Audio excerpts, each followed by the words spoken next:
muchas gracias a todos por asistir a este directo. Hoy tenemos aquí a Estrella, dietista colaboradora de Adilac, que hablará sobre cómo cuidar nuestro intestino padeciendo intolerancia a la lactosa. Entonces, antes de darle paso, me gustaría recordar que al final del taller realizaremos un sorteo entre todos los que estáis aquí de asistentes de un lote de regalos de Adilac como este, no sé si se ve bien, y dentro contiene material divulgativo, regalos, entre ellos el libro de la vida láctea escrito por Uriol Sans, el presidente de la asociación, y muchos más regalos. Recordad que si tenéis alguna pregunta mientras Estrella esté presentando, podéis escribirla en el chat. Yo las voy guardando todas y al final se las pregunto y ella las contesta en directo. Creo que no me dejo nada, así que ya está, doy paso a Estrella. Adelante. Muy bien, empiezo a compartir la pantalla ahora, ¿verdad, Laia? Sí. Vale. Tú me vas diciendo si va todo ok, ¿vale? Si hay alguna historia, pues me dices. Vale, sí, Yo perfecto. confío plenamente en ti. A ver. ¿Bien todo hasta aquí? Sí, se ve Vale. perfecto. Bueno, pues buenas tardes, gracias a todos por asistir. Me presento brevemente, yo soy Estrella Rubio, soy nutricionista y bueno, pues trabajo en una consulta de nutrición en Sevilla y me dedico a trabajar la alimentación de las personas sanas y enfermas y ayudarlas a llevar un estilo de vida más saludable dentro de sus circunstancias. Y precisamente hoy, en una de nuevo aquí de las charlas de Adilac, vamos a hablar sobre una de las temáticas que están más de moda actualmente. Hay muchas líneas de investigación abiertas, que es la microbiota. Me interesaba mucho hablar sobre este tema porque es cierto que es algo muy recurrente, tanto en consulta de nutrición como, bueno, un tema de actualidad, sobre todo porque surgen muchas dudas en torno al tratamiento de la intolerancia a la lactosa, qué tipo de alimentación llevar en el caso de tener pues algún tipo de patología intestinal o molestias gástricas. Entonces, bueno, pues voy a intentar hacer un pequeño resumen sobre algunos de los principales temas en torno a la microbiota y al final de la charla, pues las preguntas que tengáis, si puedo ayudaros a resolverlas, pues encantada. Voy a hacer una introducción muy breve de la fisiología de la intolerancia a la lactosa para que nos pongamos en situación y para que empecemos a conocer ya un poquito más de cerca el intestino delgado, ¿vale? La lactosa es un disacárido, es un azúcar que está presente en todas las leches de los mamíferos, incluyendo también la leche de la mujer. Está compuesta por una molécula de glucosa y galactosa que para ser digerida y absorbida en el intestino delgado necesita que sea hidrolizada o rota por la enzima de la lactasa.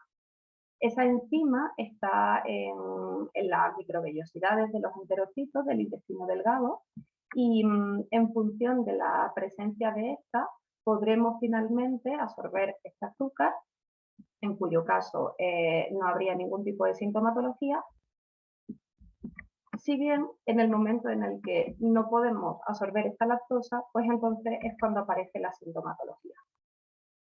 La sintomatología puede ser digestiva, en el caso, la más habitual pueden ser desde flatulencia, diarreas o estreñimiento, distensión abdominal, también distensión, gorgorismos, perdón.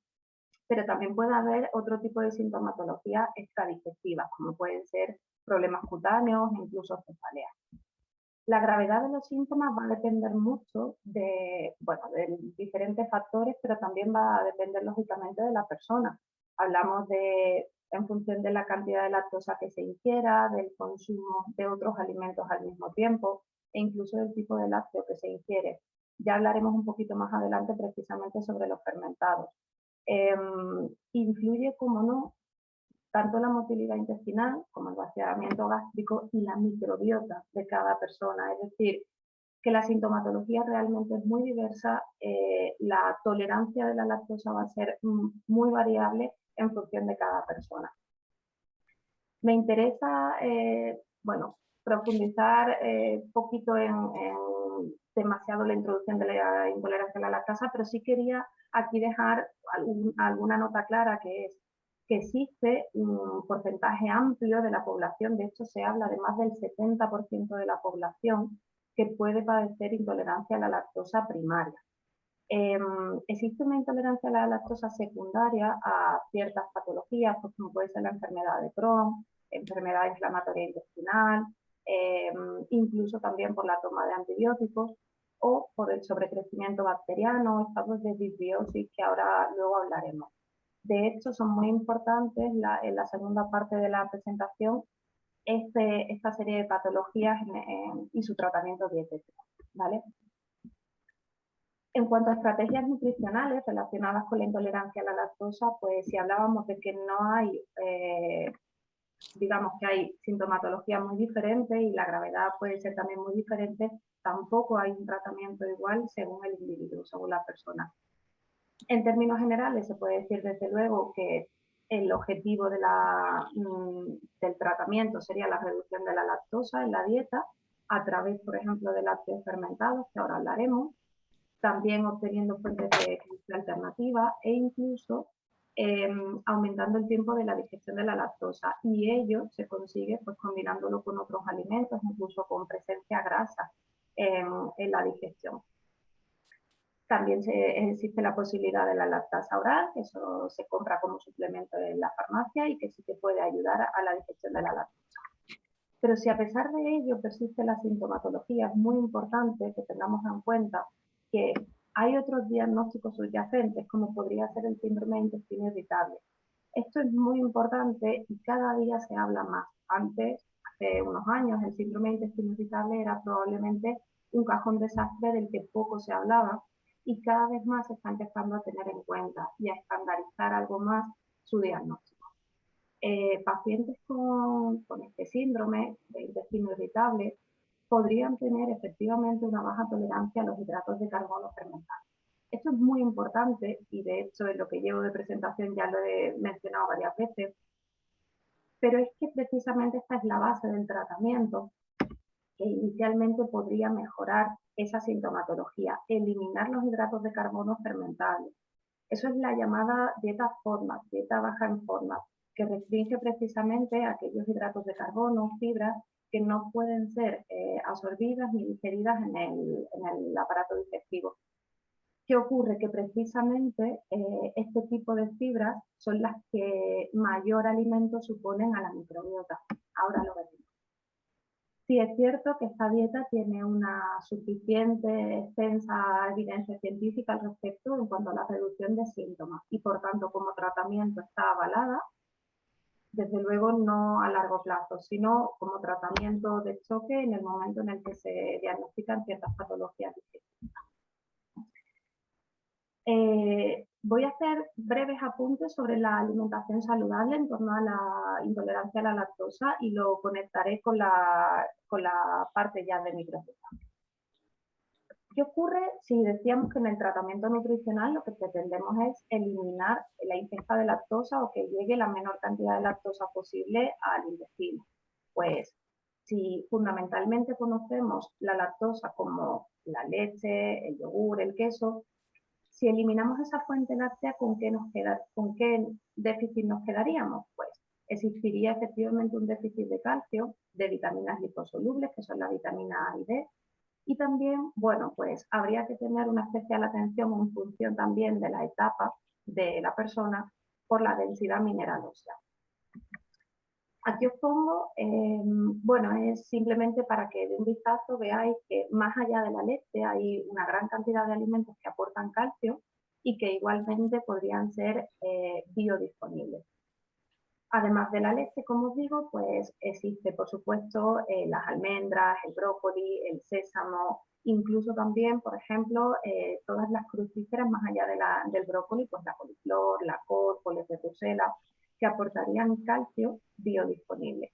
Cada uno de ellos tiene una biodisponibilidad diferente, pero en suma, para no liarnos con muchos números, el objetivo y sobre todo lo que yo le suelo decir al paciente siempre es que intente diversificar su dieta lo máximo posible, es decir, en lugar de centrarse solamente en un tipo de alimentos alternativos, intenta ser muy variado en tu alimentación. Sin duda, la vitamina D es ahora también otra de las grandes líneas de investigación. Hay mucho publicado al respecto y también resulta apasionante porque igualmente durante muchísimos años no ha sido tenida tan en cuenta y no se ha visto la importancia que tenía. Entre otras cosas, en un déficit de vitamina D puede tener relación con una alteración de la microbiota y, por supuesto, un impacto en la homeostasis del calcio y podría también favorecer un estado inflamatorio. ¿Qué ocurre? Que la vitamina D está en muy poquita cantidad de alimentos.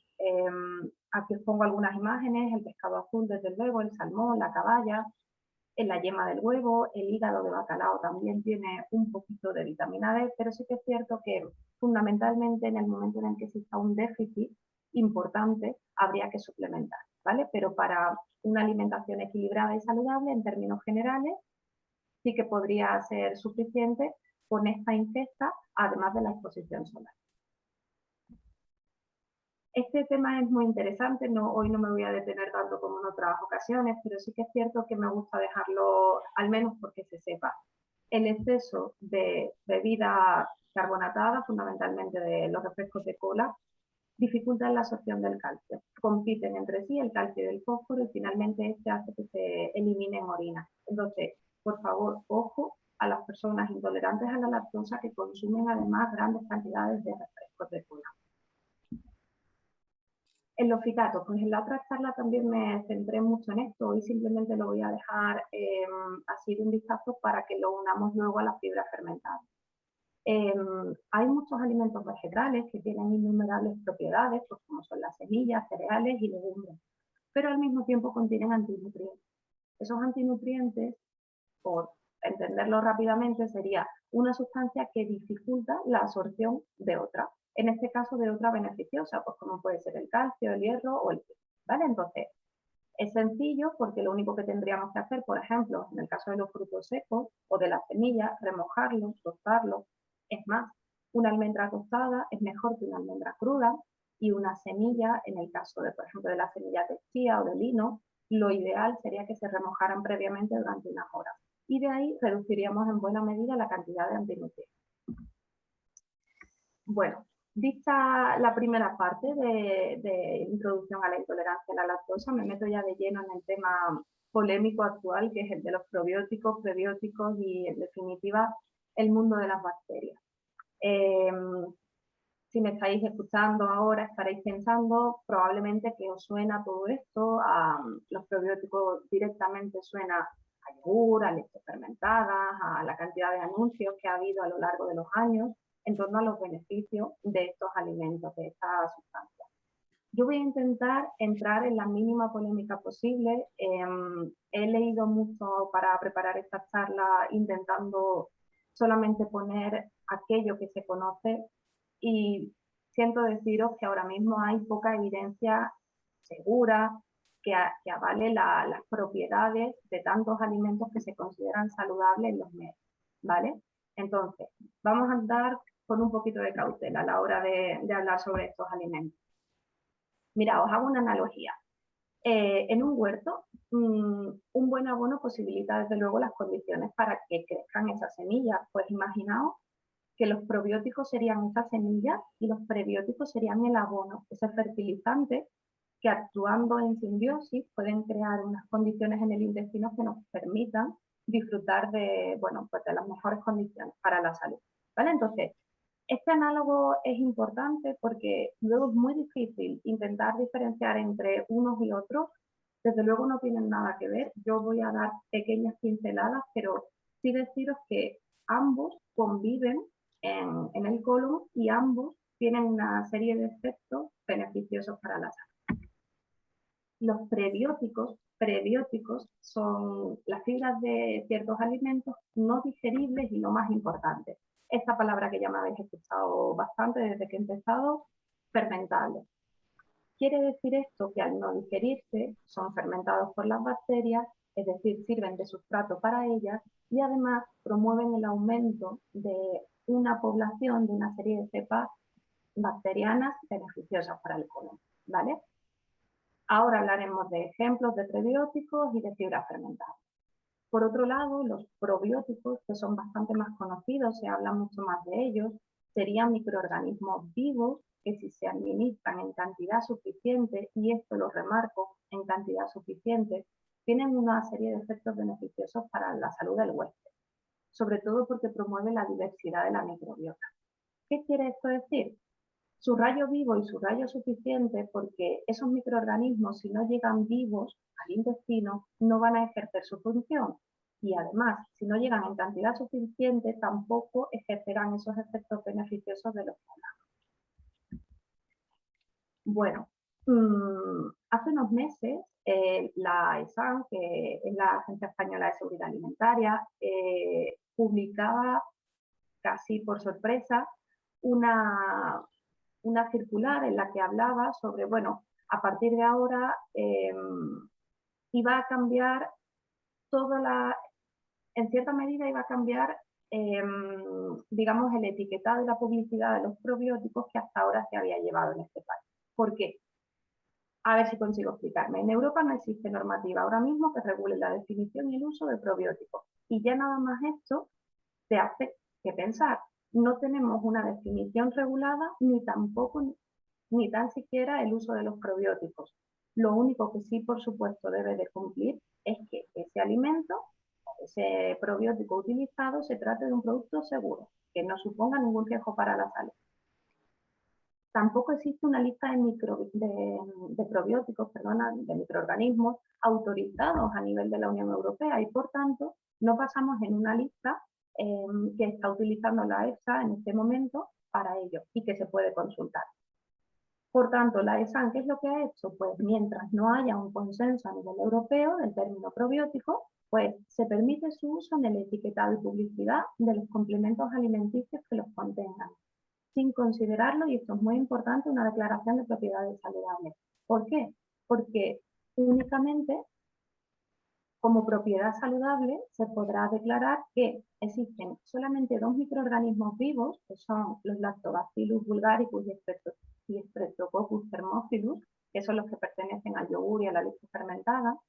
Solamente esos dos, y además que los contengan en esta cantidad, 10 elevado a 8 unidades de formadoras de colonias por gramo, quiere decir que si existen estos 2 microorganismos en esa cantidad presente por gramo en el alimento, se podría alegar que los cultivos vivos del yogur o de la leche fermentada mejoran la digestión de la lactosa del producto en las personas con problemas para digerir la lactosa.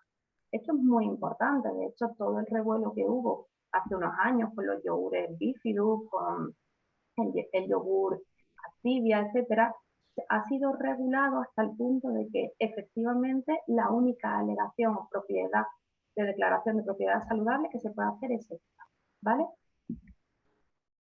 Es importante, por lo que decía, y por eso voy para atrás un segundito, por eso señalaba el 10 elevado a 8, es porque es muy importante, ya que no todos los productos fermentados tienen la cantidad de bacterias suficientes para ser efectivos. Sí que es cierto que hay muchos yogures que cumplen con esta normativa, pero hay otros tantísimos en el mercado que no serían probióticos y que no tendrían esas propiedades, puesto que no tienen esas cepas y no tienen la cantidad suficiente. Esto es importante, porque no es lo mismo decir un yogur que decir un postre lácteo, por ejemplo. Bueno, ¿y por qué un lácteo fermentado es mejor que la leche? Hablamos de lácteos fermentados más allá del yogur, el famoso kéfir, que ahora también está muy de moda, desde luego, la cuajada, el queso. Durante el proceso de fermentación, efectivamente, pues esa lactosa es transformada, buena parte de ella, en ácido láctico y por tanto la presencia total se reduce. Pero es que además, algunas de las bacterias probióticas que comentábamos antes podrían incrementar la actividad de la lactasa en el intestino delgado.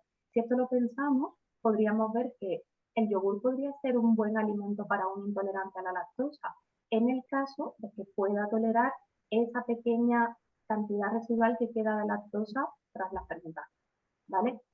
Es muy interesante también, y esto era una declaración de la EFSA, que los microorganismos vivos presentes en el yogur continúan digiriendo la lactosa. Y esto es importante. Eso no ocurre en un vaso de leche, sí ocurre en una leche fermentada.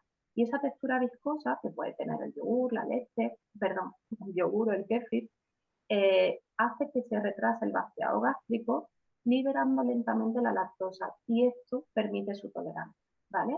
En definitiva, si no queremos recordar tantos puntos, sencillamente saber que una leche fermentada, llamada yogur o kéfir, por ejemplo, podrían ser inmensamente mejor toleradas por un intolerante a la lactosa. Y hablamos de productos naturales. Naturales quiere decir que no lleve otro ingrediente que no sea la leche y las bacterias. Porque cada vez que hablamos de yogures, la industria láctea a día de hoy es infinita. Tiene muchísima cantidad de productos que no responden a esta definición. ¿Vale? Bueno, decía que iba a intentar hablar exclusivamente sobre lo que hay evidencia, pero sí me parece interesante también dejar algunos puntos sobre, bueno, líneas de investigación que se están sacando y que van evolucionando rápidamente. Por ejemplo, hay algunos estudios que indican que el uso de probióticos reduce los síntomas de inflamación o distensión. ¿Y por qué podría ser esto? Claro, es que hablábamos antes de la presencia de lactasa de las bacterias, de las bifidobacterias, las bacterias acidolácticas, que mejorarían la digestión de la lactosa en aquella persona intolerante. ¿Vale? ¿Qué ocurre? Que existe una amplia variedad de la actividad de lactasa según el tipo de bacteria y por ello no podemos decir tan rápidamente que todos los probióticos ayudarían, sobre todo por lo que hablábamos antes, porque ni está definida el concepto de probiótico, ni está definida su regulación en cuanto a los tipos de cepas y por tanto esto es un comienzo en el que pues más adelante se empezará a concretar. Pero sí las investigaciones desde luego están en auge y plantean expectativas bastante optimistas. Lo único que hay que andarse con mucha cautela y no podemos hacer de un alimento algo curativo, milagroso de la noche a la mañana. Es necesario tener una evidencia bastante más sólida.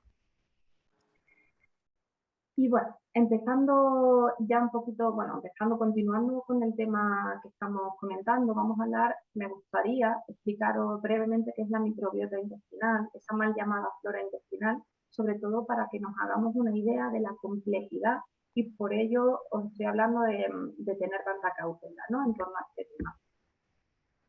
Imaginemos un ecosistema, un bosque en el que hay diversidad, variedad, interacciones. La microbiota es exactamente igual.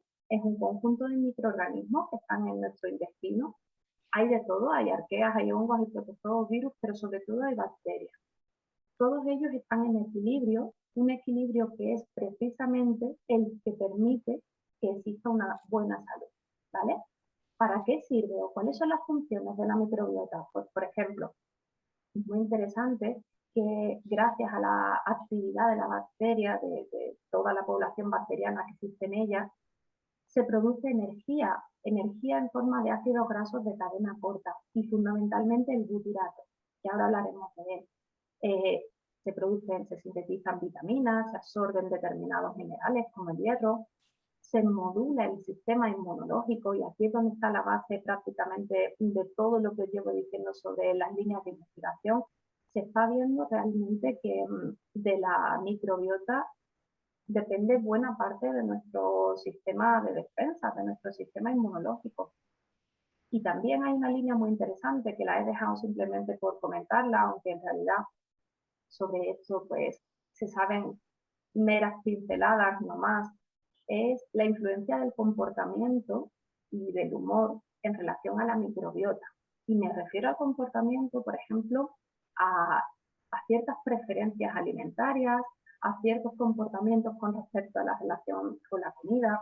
Se está haciendo grandes investigaciones y avances sobre microbiota y obesidad, debido precisamente al desconocimiento profundo en el que andábamos hace escasos años. Por eso estas investigaciones merece la pena hablar con muchísima prudencia. Lo que sí tenemos claro es que la dieta refuerza y mucho, y sobre esto hay evidencia, la actividad funcional de la microbiota y que puede ser una estrategia terapéutica y preventiva de ciertas enfermedades que estén relacionadas. Ya os hablaba antes de la dieta FODMAP. Y por supuesto los prebióticos que comentábamos antes podrían ser efectivos para restablecer esa diversidad de bacterias beneficiosas para la microbiota. ¿Cómo podríamos nosotros cuidar esta microbiota en lo que a nosotros respecta? Es decir, ¿qué está en nuestra mano? ¿Qué sí podemos controlar? Sin duda la alimentación, y ya no hablamos de una alimentación saludable, ahora voy a ir poniendo ejemplos y os desglosaré que una alimentación, sobre todo variada, está más relacionada con una mayor diversidad de la población bacteriana. Esto es súper importante. Yo en consulta insisto muchísimo, no solamente en que hay que comer verduras, sino que hay que comer verduras muy variadas, de todos los colores, frutas de todos los colores. No basta con comer solamente un tipo de legumbre, varíalo todo lo que te sea posible, todo lo que te guste y además sea factible en tu vida real, porque ello también va a proporcionar un efecto muy saludable en la microbiota. En cuanto al sedentarismo, al alcohol, otras drogas, la toma de antibióticos y la situación generalizada de estrés y ansiedad, no generalizada, pero sí quizás bastante extendida en la sociedad actual, todo ello repercute mucho sobre la microbiota. Por tanto, si hablamos de que nuestra alimentación, claro que puede ser la clave para cambiar, vamos a hablar un poquito con más detalle de cómo hacerlo. A ver, esto es muy interesante, sobre todo por la programación temprana. Se habla de programación temprana cuando nos referimos sobre todo a la gestación, incluso al momento previo de la gestación, el parto, la lactancia, ya una vez, desde luego, una vez la persona está viva, está presente, en la introducción de alimentos en la primera parte de la infancia. Todo esto son determinantes importantes en la composición y la función de la microbiota. Es decir, no basta con que el niño se alimente bien cuando nace, cuando se le empiezan a dar alimentos, sino que esto viene desde incluso antes que la mujer se quede embarazada. La programación temprana es una línea de investigación súper interesante. Entonces, esto lo quería remarcar muy mucho y es que una alteración de nuestra microbiota intestinal podría traducirse en una inflamación y una mayor predisposición a padecer alergias, sensibilidades alimentarias, incluso enfermedades autoinmunes. Esto lo destaco porque seguro que muchos de vosotros que estáis escuchando ahora estáis familiarizados, si no es en primera persona, es por personas que tengáis cerca, de, bueno, ciertas patologías que están empezando a aumentar, por ejemplo, el sobrecrecimiento bacteriano, la disbiosis, intolerancia a la fructosa, además de la intolerancia a la lactosa, y ciertas molestias digestivas con las que estamos empezando a convivir más frecuentemente de lo normal. Y es que sería muy interesante tener en cuenta cómo estamos cuidando nuestros hábitos. No se trata solamente de intentar llevar un peso saludable o una dieta que se diga saludable. Esa dieta tiene que ser equilibrada, tiene que ser variada, tiene que ser suficiente y todo ello está en relación también con nuestros hábitos de vida. Yo siempre lo digo, claro, me dedico a trabajar los hábitos de vida, ¿cómo no voy a ser una firme defensora? Pero es que estamos a tiempo de cambiar los hábitos, sea cual sea el momento de nuestra vida. Lógicamente, como os decía, desde la primera infancia ya se está gestando y se está desarrollando la microbiota, pero incluso teniendo la edad que tengamos, estamos a tiempo de cambiar y de mejorar, sobre todo para prevenir, también para tratar, pero sobre todo para prevenir. Lo destaco aquí porque además de lo que os voy a ir hablando sobre las fibras fermentables, es muy interesante y remarco el alcohol en primer lugar como, ¿cómo decirlo? Como elementos que alteran la microbiota, que alteran y que promueven esos estados inflamatorios o esa predisposición a ciertas patologías, ¿no? Entonces, el alcohol es muy importante, la ingesta de azúcares refinados ingente en la que nos movemos a día de hoy, las masas con fermentación express, y a esto me refiero al pan, que no tiene, bueno, no hecho con masa madre, pero desde luego con unas fermentaciones que son de escaso tiempo para que se produzca estos beneficios adicionales que hablábamos, el exceso abusivo de edulcorantes artificiales a día de hoy y también un perfil de dieta inflamatoria, sobre todo debido a grasas del tipo grasas refinadas, grasas hidrogenadas, pues como pueden ser el omega 6 en cuanto a aceites refinados y también hidrogenadas por las grasas trans, ¿vale? Por tanto, si pudiéramos irnos quedando ya con alguna nota, pues sería importante remarcar que la presencia de alcohol y de ultraprocesado es cualquier alimento que procede de la industria y que ha sido transformado en buena medida con respecto a su origen, que tiene gran cantidad de aditivos, pero que fundamentalmente contiene muchos azúcares, mucha sal o probablemente también grasas de las que hablábamos antes, del perfil inflamatorio. Este tipo de alimentación podría desencadenar un estado de disbiosis. ¿Eso qué es? Es un desequilibrio entre las bacterias que comentábamos antes beneficiosas y las bacterias patógenas, en las que estas últimas salen ganando, ¿vale? Ese bosque que os explicaba al principio de la microbiota eh, entra en un desequilibrio por el cual determinadas cepas patógenas empiezan a tomar protagonismo y además en lugares donde no correspondería, favoreciendo entonces la aparición de ciertas enfermedades, de trastornos digestivos e incluso sin necesidad de que haya diagnóstico, sencillamente hay una sintomatología que persiste. Pues esa hinchazón, acidez, gases, estreñimiento, diarrea, digestiones pesadas, que concurren además con la intolerancia a la lactosa.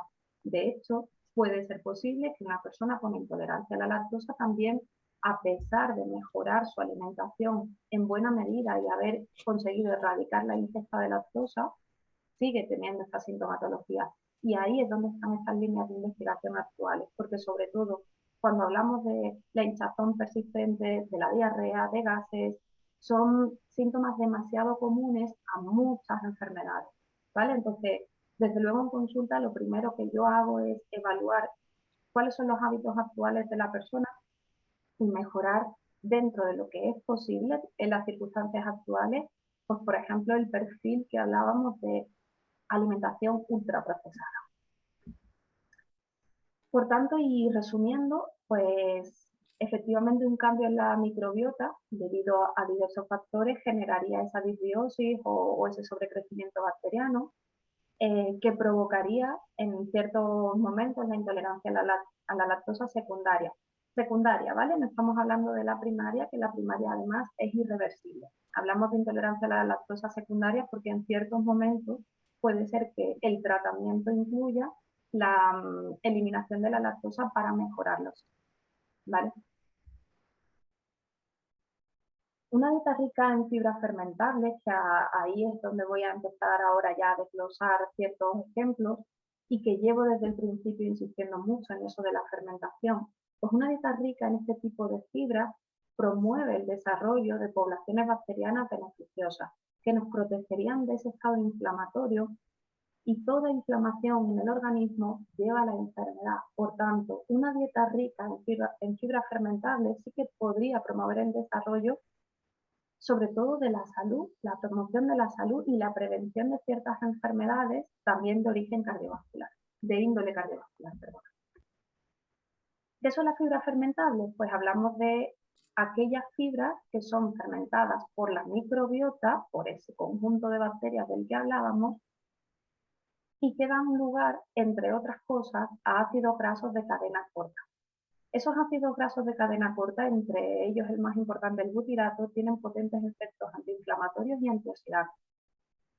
Es muy importante que nos quedemos con esto porque esas fibras fermentables, más allá de lo que toda la vida se había hablado sobre ellas, sobre la mejora, por ejemplo, del tránsito intestinal, eso es uno de los innumerables efectos que tiene la fibra en nuestro intestino.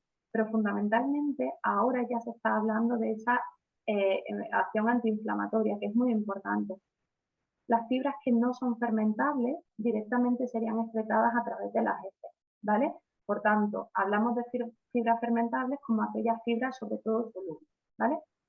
Bueno, ¿qué tipos de fibras tenemos? Pues podrían ser, por ejemplo, las pectinas, que generalmente son las que más ayudan a la diversidad de la microbiota, sobre todo si son cocidas, los alimentos cocidos, por ejemplo la zanahoria o la manzana, podrían tener aún mejor efecto, pues una manzana asada o unas zanahorias aliñadas, por ejemplo.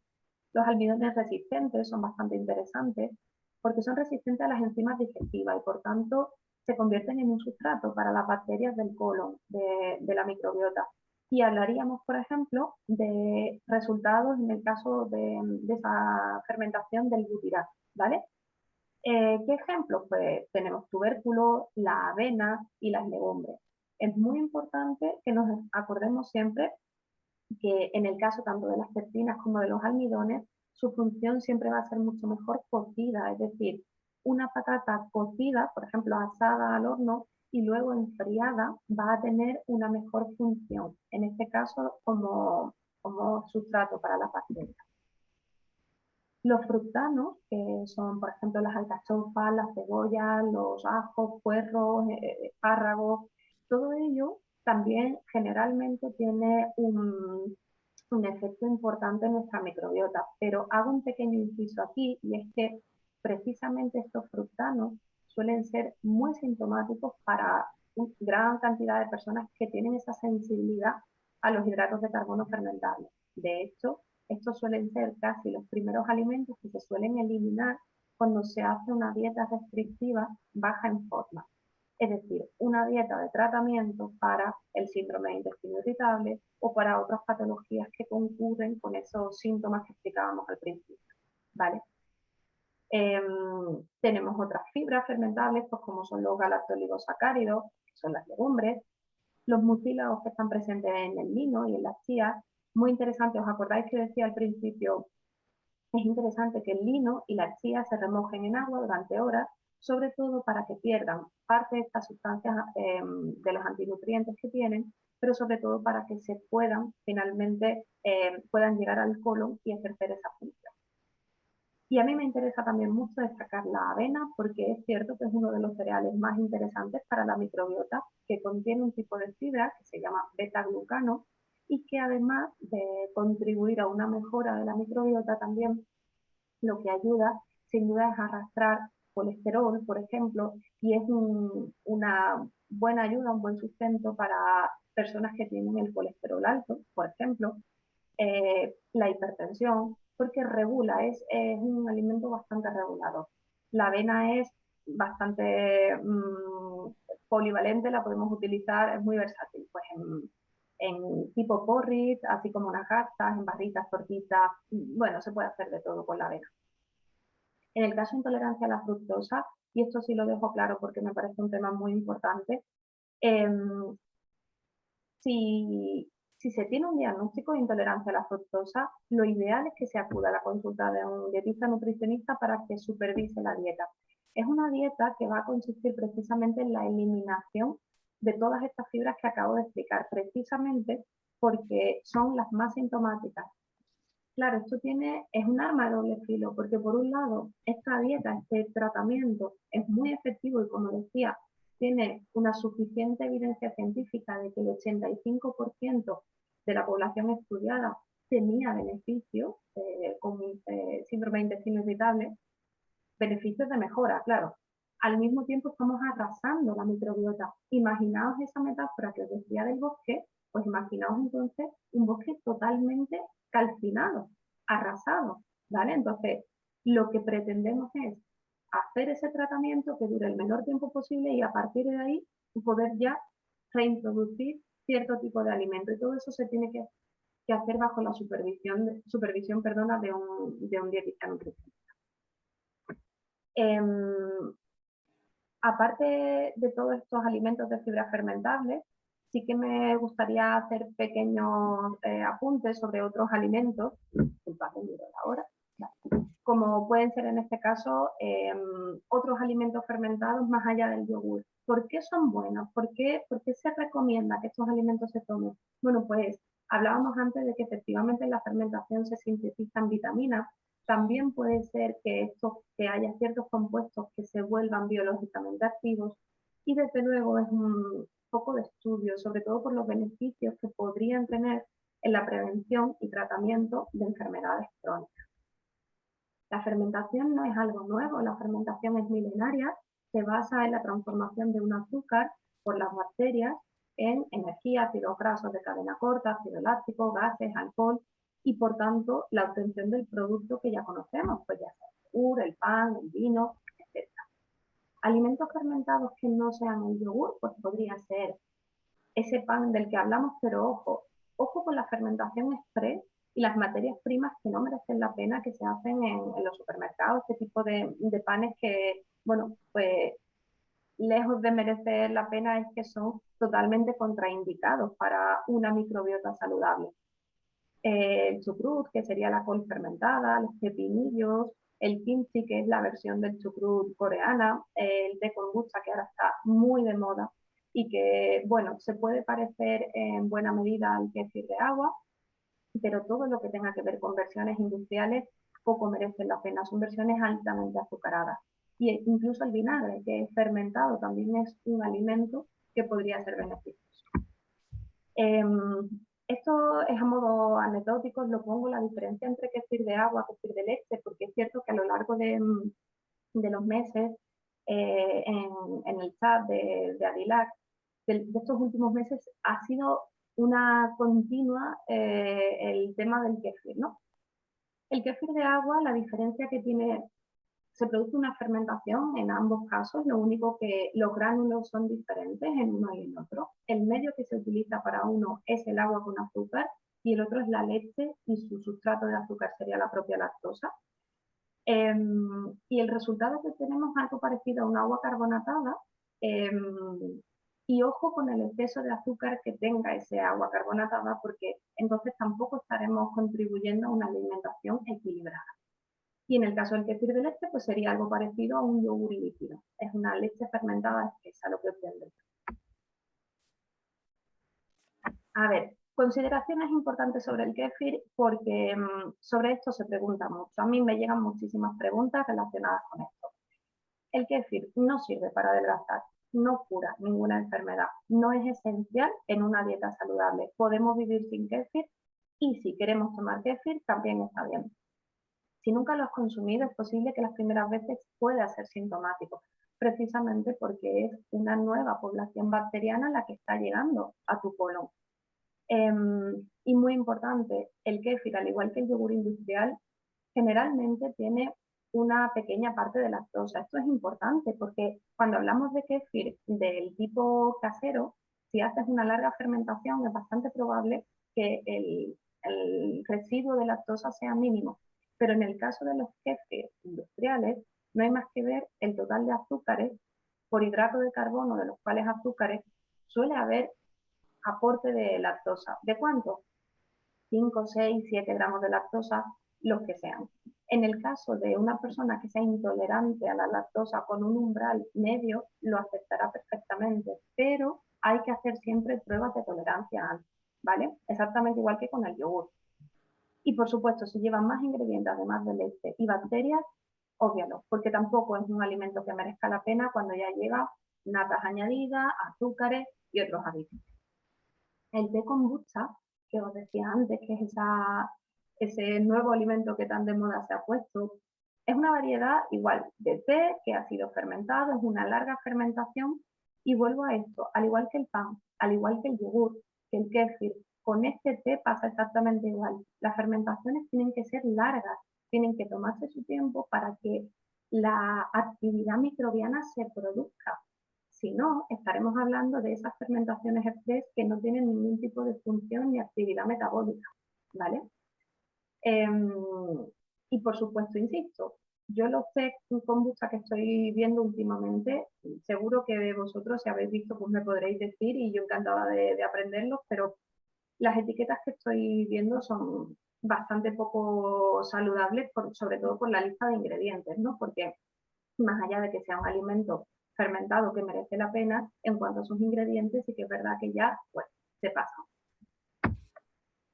Bueno, por último, ya he llegado a este punto en el que os he hablado un poquito de la introducción sobre la intolerancia a la lactosa, de su sintomatología.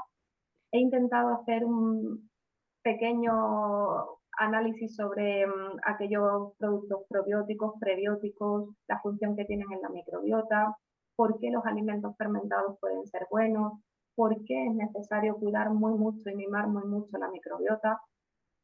¿Por qué tenemos que atender a un cambio de alimentación, a un cambio de estilo de vida y sobre todo tener en cuenta que no importa la edad, lo importante es tener muy claro que queremos hacer ese cambio, que queremos mejorar nuestra función inmunológica y por tanto nuestra microbiota.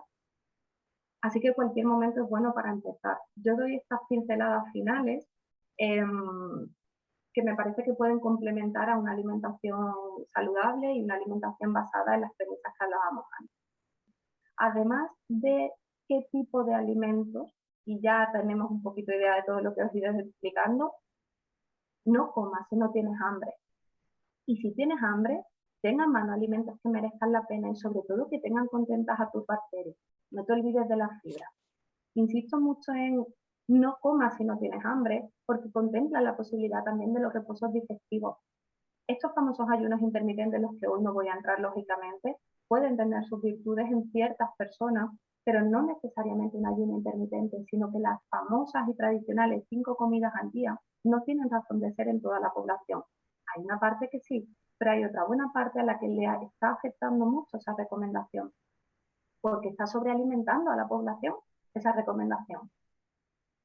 No hay un patrón ideal ni de desayuno, ni de merienda, ni de comida. Controla las horas, sobre todo de la cena. Cena muy temprano y sobre todo, duerme suficiente, haz ejercicio todos los días y busca aquello que te dé calma.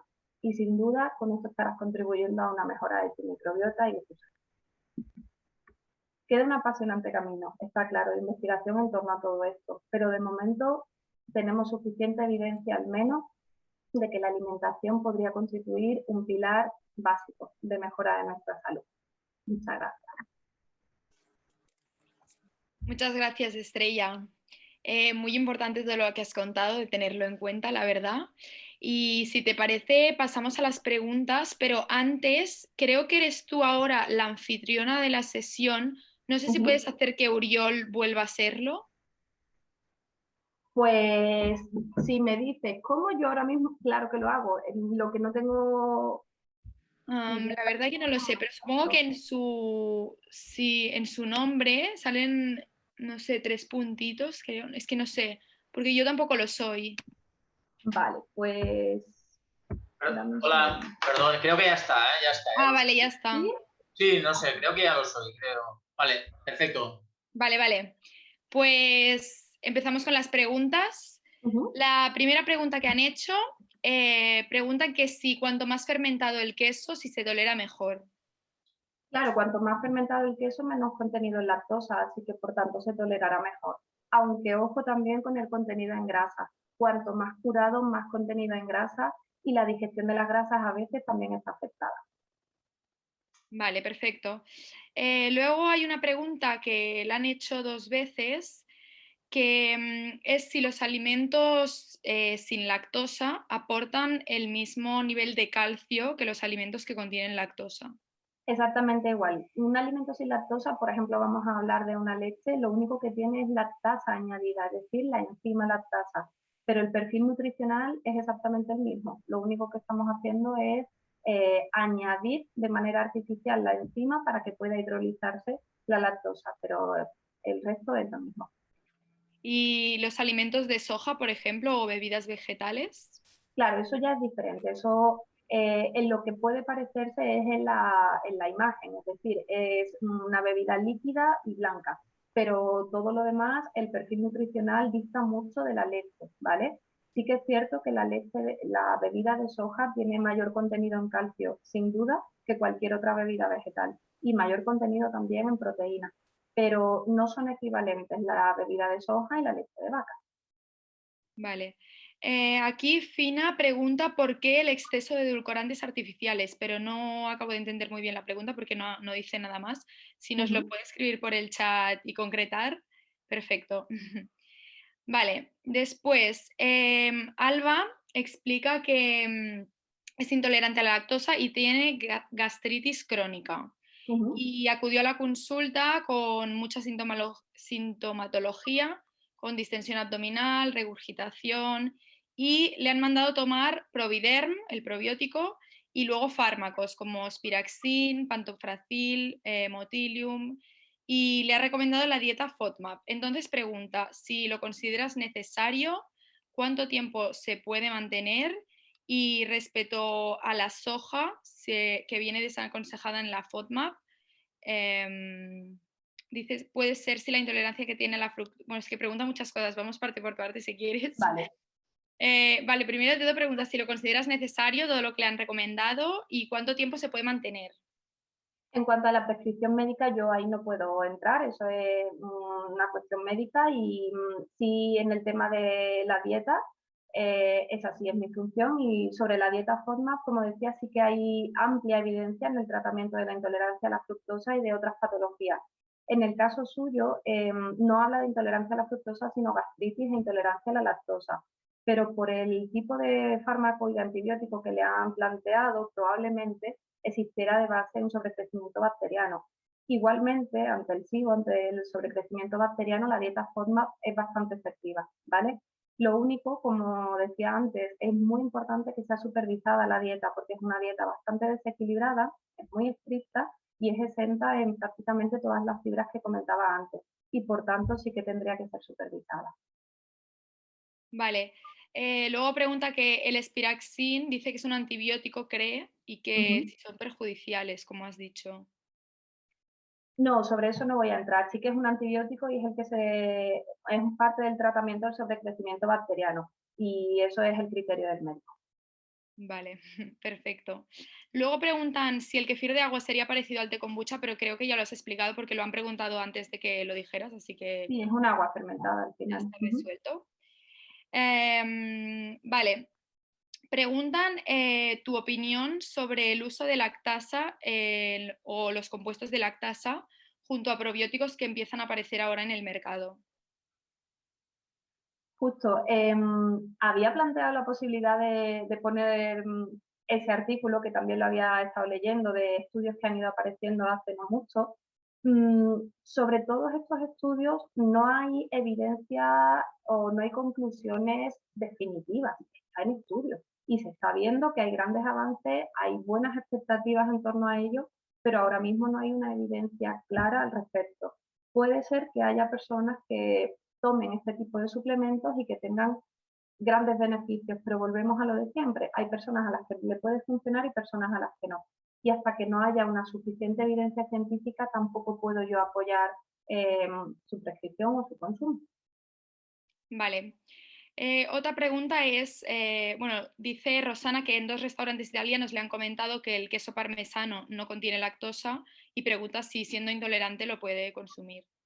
El queso parmesano con denominación de origen, al igual que el queso mozzarella con denominación de origen y por tanto hecho con leche de búfala, ambos no contienen lactosa. Es decir, hay que buscar la denominación, el sellito y sobre todo que se fije, bueno, claro, en un restaurante no lo va a poder hacer, pero si lo compra, en el etiquetado del total de hidratos de carbono de los cuales azúcares suele ser menos de 0,5, no contiene lactosa. Vale. Belén dice que has comentado también el alto contenido glucídico de algunos componentes industriales de yogures y pregunta si hay alguna recomendación en este aspecto. Sí, sin duda. No es buscar la marca, sino buscar primero que sea un yogur natural entero, sin azúcar ni edulcorantes. Mirar la lista de ingredientes y que el único ingrediente que lleve sea la leche y las bacterias acidolácticas que comentaba antes. Ya está, que no lleve ningún ingrediente más y en ese caso la lactosa que lleva es el azúcar residual que queda en ese yogur, pero no es añadido. Vale. Fina ha escrito que la pregunta que había dicho de los edulcorantes artificiales, que por qué son nocivos y causantes de disbiosis. Bueno, a ver, no son nocivos ni causantes de disbiosis. Tan categórico creo no haberlo escrito. Y si es así, lo revisaré. Pero no son causantes de disbiosis. Pueden estar relacionados el conjunto de una alimentación, de un patrón alimentario basado en productos ultraprocesados, alcohol, entre ellos también mencionaba los edulcorantes artificiales en exceso, ¿vale? Claro que son seguros, el consumo de edulcorantes a día de hoy, y eso por la EFSA también hay un control riguroso, no hay ningún edulcorante que esté permitido su consumo y que tenga algún perjuicio para la salud. pero sí se está viendo que el consumo excesivo de edulcorantes podría tener sintomatología digestiva en ciertos individuos. ¿De qué tipo? De distensión abdominal, gases, hinchazón, etcétera. ¿Vale? Entonces sí que, desde luego, yo lo primero que hago en un estado de disbiosis, de sobrecrecimiento bacteriano, etcétera, es evitar al máximo todo tipo de edulcorantes. Perfecto. Natalia pregunta si una vez has ingerido lactosa y tienes los síntomas, si hay algo que pueda ayudar a reducirlos. Bueno, que pase el tiempo, que se fermente esa lactosa, que se pase el mal rato, pero sí que es cierto que dependiendo también la tolerancia, es que no siempre se tienen los mismos síntomas ni en el mismo día ni a lo largo de un mes, porque pueden ocurrir otra serie de factores que agraven la sintomatología. Pero si lo ha tomado en ese momento, ya poco más puede hacer. Vale. Rosana pregunta si es cierto que al tomar suplementos de calcio hace eso que pierdas el efecto de las pastillas del hierro, porque ya tomaba hierro y a la media hora aproximadamente tomaba pastillas de calcio antes de desayunar. Bueno, eso no tiene que ver ahora mismo con la charla, pero sí, efectivamente se tienen que tomar por separado. Sí puede ser que haya al menos una diferencia de 4 horas entre una toma y otra. Vale. Preguntan si es perjudicial la ingesta frecuente de lactasa en comprimido para compensar la ingesta de lactosa. La lactasa es segura, es un suplemento que está aceptado también por la ESA y por tanto su consumo es seguro. Lo único que siempre se dice, si vas a tomar la lactasa, tómala en condiciones de una alimentación saludable en la medida de lo posible exenta o baja en lactosa, es decir, que se tome de forma puntual pues en las circunstancias puntuales, como es, pues me voy a un restaurante, una día especial, pero no tomar la lactasa de manera diaria por el hecho de ser intolerante a la lactosa. Lo ideal como primera punto de partida de cambio en el momento en el que uno es diagnosticado de intolerancia a la lactosa es disminuir el consumo de lactosa, claramente. Vale. La siguiente pregunta dice, ¿cuál sería la mejor composición de la lactasa en tipo pastillas para tomar antes de tomar lactosa? ¿Y cuáles son los ingredientes más recomendados? Porque dice que hay algunos con almidones, con edulcorantes, colorantes, etc. No conozco especialmente las composiciones, quizás aquí yo podría, si él tiene más información al respecto, pero mi consejo, el que yo doy en consulta, es primero que se asesoren por el farmacéutico y luego, en teoría, todas las lactasas deberían de ser las mismas, con las mismas propiedades. Si hay algún excipiente que cambie en uno u otro, pues eso es cuestión ya de consultarlo, pero desconozco la composición de las lactasas que hay en el comercio actualmente. Vale, perfecto. Preguntan que si recomiendas hacer los yogures en casa en lugar de comprar los industriales. Sin duda. Sí, en el momento en el que se hacen los yogures caseros, la lactasa prácticamente desaparece porque ahí sí hay una fermentación tranquilamente de 12 horas, 15 horas, 16 horas. Y sí, sí, sí, sin duda, sobre todo por la facilidad, por la satisfacción personal de hacer un yogur, pero aparte porque la composición final sí va a ser mucho mejor que la de un yogur industrial. Vale, preguntan qué opinión tienes tú sobre los productos sin lactosa. Bueno, depende de qué producto sin lactosa, es que al final estamos hablando de una amplísima gama. Si hablamos de una leche sin lactosa sin más, perfecto. Es una opción válida, es una opción de hecho bastante buena para una persona que quiere seguir tomando leche en su alimentación. Si hablamos de yogures, sí que es verdad que ya se empieza a acotar un poquito más el rango porque la variedad de yogures sin lactosa no es tan buena. Y si me encuentro con la problemática en general con los pacientes de que un producto sin lactosa suele llevar además otra serie de ingredientes de regalo, entre ellos el azúcar casi siempre. Pero, por ejemplo, si se encuentra un yogur natural sin lactosa, sin edulcorantes, sin azúcares, un yogur natural entero, eso es muy difícil de encontrar. Entonces, al final sí que es cierto que a veces merman las calidades, pero hablando de productos análogos, pues una leche de vaca y leche de vaca sin lactosa, perfecto. Genial. La siguiente pregunta es si la lactosa no digerida se comportaría como sustrato para probióticos de la microbiota. Sí, Sí, la lactosa no digerida al final no deja de ser efectivamente parte de, se podría incluso entender como un prebiótico, ¿no? Porque sería ese hidrato de carbono no digerido, fermentable, que podría dar lugar a esa formación de ácidos grasos de cadena corta. Sí, en el caso de la persona intolerante con la correspondiente sintomatología y dependiendo de la cantidad. Vale, perfecto. De momento no hay más preguntas. No sé si alguien más quiere preguntar algo, pero bueno, que los comentarios son de agradecimiento y que muy interesante la charla que has realizado. Así que gracias. Si no hay más preguntas, pasamos ya al sorteo. Explico un poco cómo lo hemos hecho. Lo hemos hecho con un número aleatorio generado directamente por Google y ha salido el número 6, que aquí en mi lista de asistentes este número coincide con 2, 3, 4, 5, 6, Mayalén. Así que Mayalén, felicidades, eres la ganadora del sorteo del pack a Divulga, este de aquí.